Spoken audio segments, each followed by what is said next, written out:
Hello, good morning to all. Welcome to my next video. आज हम पढ़ेंगे electric charge का बेसिक प्रॉपर्टी, कैसे वो स्केलर क्वांटिटी है, कैसे उसका एडिशन कैसे होता है, उसका कंजर्वेशन ऑफ चार्ज कैसे है, quantization of charge, transfer of charge, वो सब हम आज पढ़ेंगे। तो पहले आता है charge is a scalar quantity. वो कहता है कि charge is a scalar quantity. Science बोलता है कि चार्ज एक स्केलर क्वांटिटी है। कैसे स्केलर क्वांटिटी है? स्केलर क्वांटिटी का मतलब क्या होता है? सिर्फ मैग्नीट्यूड होता है, डायरेक्शन नहीं होता।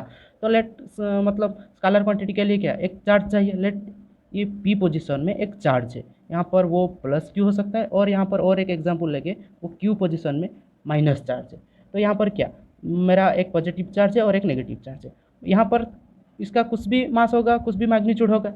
तो यहाँ पर हम बता सकते हैं कि ये कौन सा डायरेक्शन में जा रहा है, इस डायरेक्शन में जा रहा है कि ये डायरेक्शन में, कि ये डायरेक्शन में, कि इस डायरेक्शन में। ये सब कौन सी डायरेक्शन में जा रहा है वो हम बता नहीं पाएंगे। Similarly in case of negative charge, similarly इसका मैग्नीट्यूड है मतलब, लेकिन डायरेक्शन नहीं है, इसीलिए चार्ज को हम स्केलर क्वांटिटी बोलते हैं। अभी आते हैं addition nature of charge. Addition nature of charge क्या है? मतलब चार्ज तो चार्ज है ना, तो एडिशन नेचर ऑफ चार्ज मतलब क्या है? चार्ज को एडिशन करना है, वो कैसे होगा? एडिशन कैसे होगा? ये नॉर्मल एडिशन है। हम जैसे ही अलजेब्रिक एडिशन करते हैं, ये चार्ज का भी एडिशन वैसे होता है। इट इज़ द मतलब क्या होता है, एडिशन ऑफ नेचर का डेफिनेशन क्या होता है? algebraic sum of charges. मतलब क्या है? मतलब जब हम नॉर्मल एडिशन करते हैं, जैसे हम नॉर्मल एडिशन करते हैं, वो चार्ज का भी एडिशन वैसे होता है। एक एग्जांपल लेके के देखेंगे।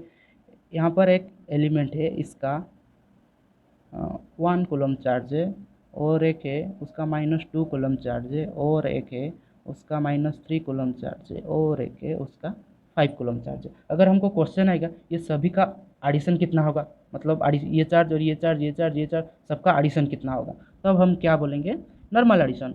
1 coulomb plus -2 coulomb plus -3 coulomb plus 5 coulomb, ये क्या हो जाएगा? 6 कूलम माइनस, ये क्या होगा? 2 कूलम 3 कूलम, क्या हो जाएगा? 5 कूलम इक्वल टू 1 कूलम। तो मतलब क्या हुआ, ये जो 4 ऑब्जेक्ट है, वो जो 4 चार्ज बॉडी है, इनका टोटल क्या हुआ? मतलब टोटल चार्ज कितना हुआ? 1 कूलम। अभी समझ में आया?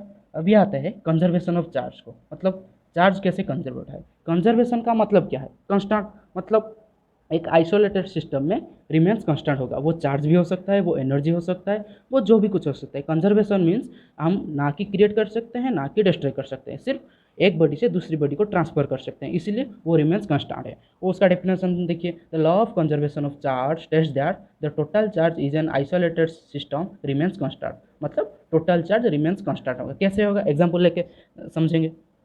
एक एग्जांपल एक एग्जांपल लेंगे। ये एक मटेरियल है, ये एक ऑब्जेक्ट है, और ये एक ऑब्जेक्ट है।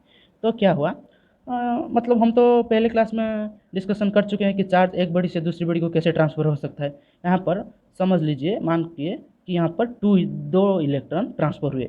ए बॉडी से बी बॉडी तक 2 इलेक्ट्रॉन ट्रांसफ़र हो गए। तो क्या हो गया, यहाँ पर 2 इलेक्ट्रॉन सटेज हो गए। तो ये क्या हुआ, पॉजिटिवली चार्ज हो गया। ये क्या हो गया, नेगेटिवली चार्ज हो गया। मतलब यहाँ पर हम पॉजिटिव नेगेटिव की बात नहीं कर रहे। लेट यहाँ पर 10 इलेक्ट्रॉन था, 2 इलेक्ट्रॉन चला गया, तो बाकी कितना रहा? 8 इलेक्ट्रॉन बाकी रहा। तो यहाँ पर क्या था, 10 इलेक्ट्रॉन था, 2 इलेक्ट्रॉन ऐड हो गया, तो क्या हो गया? 12 इलेक्ट्रॉन हो गया। तो यहाँ पर देखिए, ये ऑब्जेक्ट में पहले कितना था? 10 इलेक्ट्रॉन। ये ऑब्जेक्ट में पहला कितना था? 10 इलेक्ट्रॉन। तो 10 + 10 कितना था? 20 इलेक्ट्रॉन टोटल था।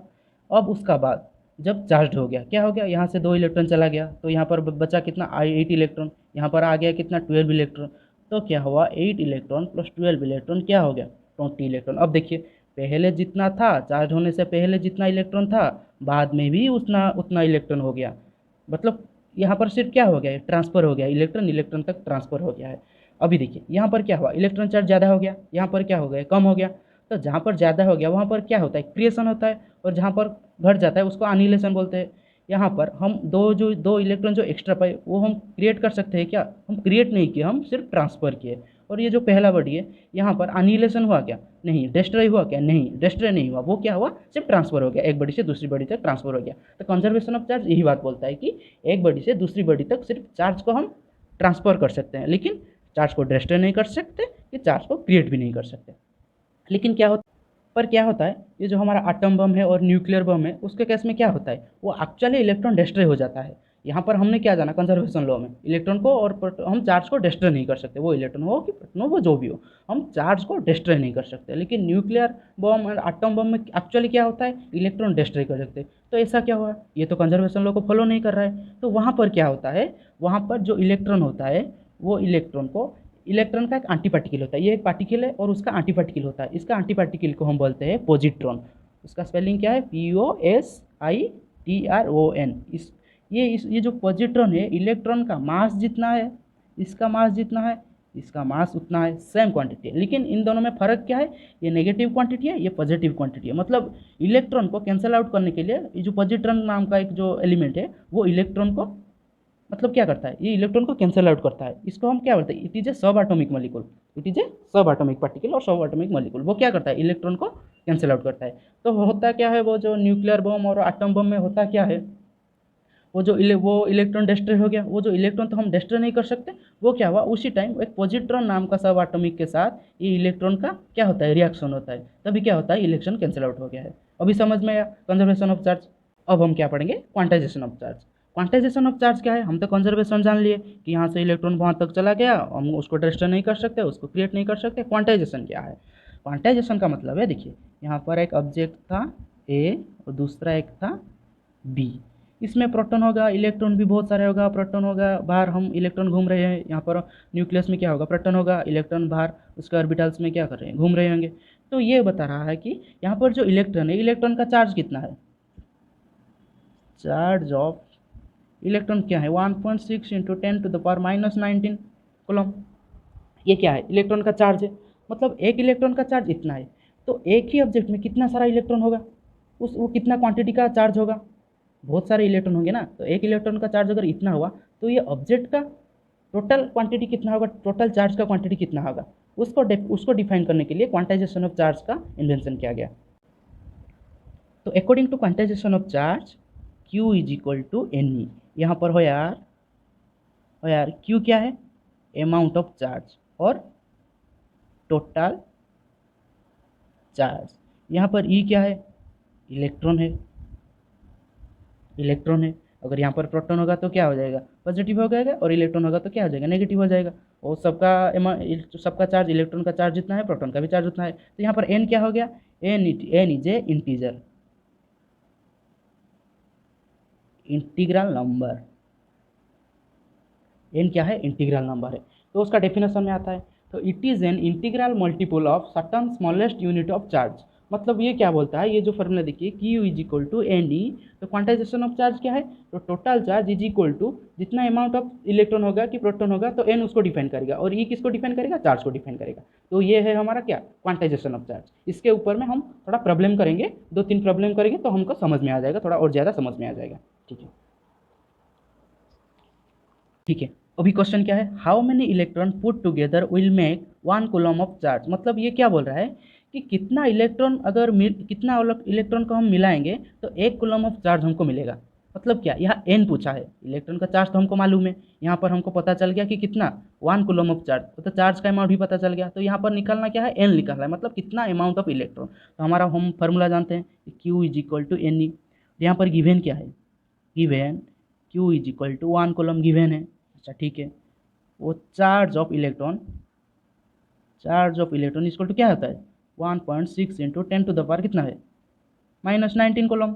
अच्छा ठीक है, अभी ये सब डाटा को हम यहाँ पर पुट कर देंगे, 1 coulomb is equal to n into 1.6 into 10⁻⁻19 coulomb.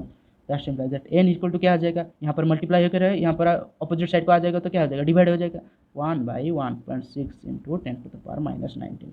अगर हम इसको सॉल्व करेंगे तो हमारा आंसर क्या आएगा, हम नॉर्मल डिवीजन कर सकते हैं, अदरवाइज कैलकुलेटर का यूज़ भी कर सकते हैं। तो हमारा n कितना आएगा, 6.25 इंटू 10⁸। मतलब क्या हो गया, n का अमाउंट हो गया 6 इंटू 25 इंटू 10⁸। तो इतना अमाउंट ऑफ इलेक्ट्रॉन अगर हम ऐड करेंगे तो हमको क्या मिलेगा, 1 कूलम का चार्ज मिलेगा।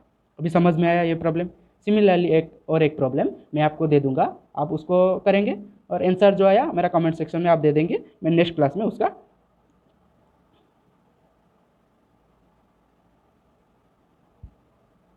सॉल्व करके आपको बता दूंगा। ठीक है। यहाँ पर आगे और एक प्रॉब्लम है, सेकंड प्रॉब्लम में 2-3 प्रॉब्लम करेंगे तो इजी होगा हमको। यहाँ पर क्या बताए, an object with an net positive charge of 2 × 10⁻12 coulomb contain इतना प्रोटॉन का अमाउंट दे दिया, इतना proton, calculate the number of electron present on it. वो क्या बोल रहा है, एक ऑब्जेक्ट दे दिया, एक ऑब्जेक्ट का टोटल चार्ज दे दिया और प्रोटॉन का नंबर दे दिया, तो वो बोल रहा है कि उस ऑब्जेक्ट में कितना इलेक्ट्रॉन है। अच्छा, तो ये यहाँ पर बताए वो जो हमको क्या, वो जो ऑब्जेक्ट का टोटल चार्ज है क्यू टी इजिकल टू क्या होगा, charge of proton plus charge of electron होगा। हमको यहाँ पर क्या है, हमको जो जो गिवन है हम यहाँ पर लिख लेंगे। हमको गिवन है, क्या गिवन है, टोटल चार्ज गिवन है 2 × 10⁻12 कूलम गिवन है, और number of proton is equal to 1.5 × 10⁻7 ये हमको गिवन है। अच्छा, यहाँ पर हमको एन गिवन है, नंबर ऑफ प्रोटॉन गिवन है, तो हम क्या निकाल सकते हैं, क्यू पी निकाल सकते हैं। हमको क्या पता है, नंबर ऑफ प्रोटॉन पता है, प्रोटॉन का चार्ज भी पता है 1.6 × 10⁻19, तो Q is equal to n के फार्मूला में ये प्रोटॉन के लिए जितना चार्ज होगा, प्रोटॉन के लिए जितना टोटल चार्ज, एक प्रोटॉन तो नहीं होगा ना, एक अमाउंट में बहुत सारे होंगे, तो कितने इतना सारा प्रोटॉन है और प्रोटॉन का चार्ज भी मालूम है, हम क्या निकाल सकते हैं, प्रोटॉन का टोटल चार्ज निकाल सकते हैं। मतलब Q P is equal to N E, यहाँ पर that simple that Q P is equal to N का अमाउंट क्या है 1.5 × 10⁻7 और ई का अमाउंट क्या है 1.6 × 10⁻19 कूलम। अच्छा, अब बताओ, सॉल्व करके बताओ क्या होगा, ये क्या होगा 1.5 × 1.6 और ये क्या हो जाएगा 10⁻7 और 10⁻19 क्या हो जाएगा बताओ, 10⁻−12 हो जाएगा, ये -19 है +7 है, तो क्या हो जाएगा, क्या हो जाएगा बताए, 12 हो जाएगा, -12 हो जाएगा, तो -12 कूलम। चार्ज को हम सिर्फ क्या करते हैं, कूलम में डिफाइन करते हैं, उसका यूनिट है। और उसके बाद इसको अगर हम मल्टीप्लाई करेंगे तो हमारा आंसर आएगा 2.4 × 10⁻12 कूलम। अब हमको क्या मिल गया, प्रोटॉन का टोटल चार्ज मिल गया, क्यू पी हमको मिल गया, टोटल वो जो क्वांटाइजेशन के फॉर्मूला में टोटल चार्ज मिल गया किसके लिए, प्रोटॉन के लिए। अब हमको क्या गिवन है, तो टोटल वो जो एलिमेंट लिए है उसका टोटल चार्ज गिवन है, हमको प्रोटॉन मिल गया, तो यहाँ पर क्या टोटल चार्ज ऑफ इलेक्ट्रॉन को हमको मिल जाएगा, कैसे मिल जाएगा, Q T is equal to Q P plus Q E. यहाँ पर क्या total amount of electron is equal to total amount of charge minus total amount of charge of proton. तो इसका वैल्यू हमको गिवन क्या 2 × 10⁻12 कूलम, और इसका value हम अभी निकाले क्या 2.4 × 10⁻12 कूलम। तो हमको कितना आ जाएगा यहाँ पर -0.4 × 10⁻12 कूलम। ये देखिए ये किसके लिए है, इलेक्ट्रॉन का लिए है, इसलिए वो माइनस रहा, -0.46 × 10⁻। अगर अब हम क्या निकालेंगे, कितना अमाउंट, ये हमको क्या मिल गया total amount of charge of electron, और हमको पता है कि इलेक्ट्रॉन का चार्ज क्या है 1.6 × 10⁻19 कूलम। अब हमको निकालना क्या, एन निकालना है, तो हमारा फार्मूला के अनुसार Q is equal to N E, Q तो यहाँ पर हम निकाले, तो एन को हमारा निकालना होगा, ई तो हमको पता है, तो यहाँ से हम क्या कर लेंगे, निकाल लेंगे n is equal to q e by e. तो यहाँ पर क्यू ई कितना -0.4 × 10⁻12 कूलम डिवाइडेड बाई ई का कितना है चार्ज 1.6 × 10⁻19 कूलम। अच्छा, तो देखिए ये जो माइनस सिंबल है वो चार्ज के लिए है, तो हम क्या एन निकाल रहे हैं, एन एक इंटीजर है, तो यहाँ पर माइनस नहीं लिखेंगे तो भी चलेगा, क्योंकि ये माइनस डिफाइन किसको कर रहा है, नेगेटिव चार्ज को। तब हम इसको अगर सॉल्व करेंगे तो हमारा आंसर आ जाएगा 0.25 × 10⁻7। इसको अगर हम इस तरह लिखेंगे तो 2.5 इंटू क्या आ जाएगा, पॉइंट यहाँ से आ जाएगा तो क्या आ जाएगा, एक घट जाएगा, तो 10⁻7 क्या आ जाएगा 10⁻6 हो जाएगा। ये हमारा आंसर आ गया। अब आपको समझ में आ गया, अच्छा ठीक है, अगर आपको समझ में आ गया तो ये प्रॉब्लम आप लिख लीजिए, नेक्स्ट क्लास में मेरा कमेंट सेक्शन में आप लिख लेंगे कि इसका आंसर क्या है। अगर आप लोग नहीं कर पाए तो नेक्स्ट क्लास में मैं इसको कर लूँगा, ठीक है। आप थोड़ा सा वो पॉज करके, वीडियो को पॉज करके आप ये क्वेश्चन लिख लीजिए। ये पर क्या है, how many electron put together will make 3.5 coulomb of charge. जो पहला वाला क्वेश्चन जिस तरह के, ये डिटो सेम तरह के होगा, तो आप ट्राई कीजिए, ठीक है। अभी ये क्या है 4 नंबर क्वेश्चन है, इसको आप लिख लीजिए, आप ट्राई करेंगे, वीडियो को पॉज करके आप क्वेश्चन लिख सकते हैं, इसको आप ट्राई करेंगे, अगर नहीं होगा तो नेक्स्ट क्लास में मैं आपको बता दूंगा।